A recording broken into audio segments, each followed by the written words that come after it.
मेरी अपनी कहानी लड़की से औरत तक। मेरी पढ़ाई पूरी होने से पहले ही मेरे घर वालों ने मेरी शादी तय कर दी। जब मैंने बोला कि मैं और पढ़ना चाहती हूँ, माता पिता ने बोला, बेटा तेरे ससुराल वालों ने बोला है कि तुझे पढ़ाएंगे और अगर तू आगे जाके नौकरी करना चाहती है तो उन्हें कोई परेशानी नहीं है।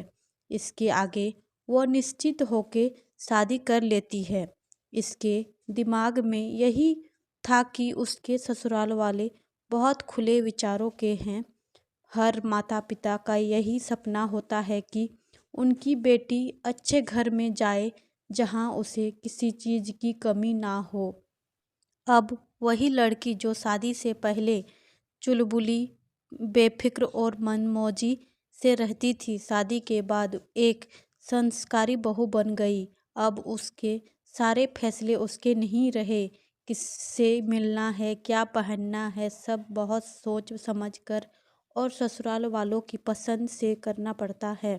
उसकी उम्र से ज़्यादा उसके सर पे जिम्मेदारियां आ गई। अचानक से आए इतने सारे बदलाव से वो घबरा गई और गलती करने पर ससुराल वालों की डांट और ताने बस सुनने के रह जाती और बाथरूम या किचन में रो के अपना मन हल्का कर लेती थी। सपने तो दूर की बात है, जिम्मेदारियों के बीच में खुद के लिए समय भी निकालना मुश्किल था। सास बोला करती थी कि तुम बहुत खुशकिस्मत हो, हमने तो बहुत कुछ झेले हैं जो आजकल की लड़कियां कभी सह नहीं सकती। लड़की के लिए इस नए माहौल में खुद को ढालना आसान नहीं था, पर वक्त के साथ सीख रही थी। एक दिन उसने अपने पति से बोला कि वो नौकरी करना चाहती है। पति ने बोला, क्या हुआ, किसी चीज़ की कमी है क्या? उसने बोला, नहीं। तो पति ने बोला, फिर क्यों? क्योंकि मैं कुछ बनना चाहती हूँ। पति ने बोला, खरीदारी करनी है या पैसे चाहिए तो मुझसे बोलो, इसके लिए नौकरी करने की क्या ज़रूरत है। बात वहीं ख़त्म हो गई। कुछ दिनों में उसे पता चला कि वो माँ बनने वाली है।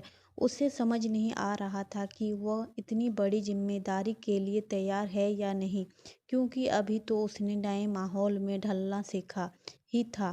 खुश थी कि माँ बनने वाली है, पर उसे ये भी पता था कि अब उसकी यही उसकी ज़िंदगी है, कि वह एक गृहिणी है। अब वह एक लड़की से औरत बन चुकी है। आज उसकी 1 साल की बेटी है।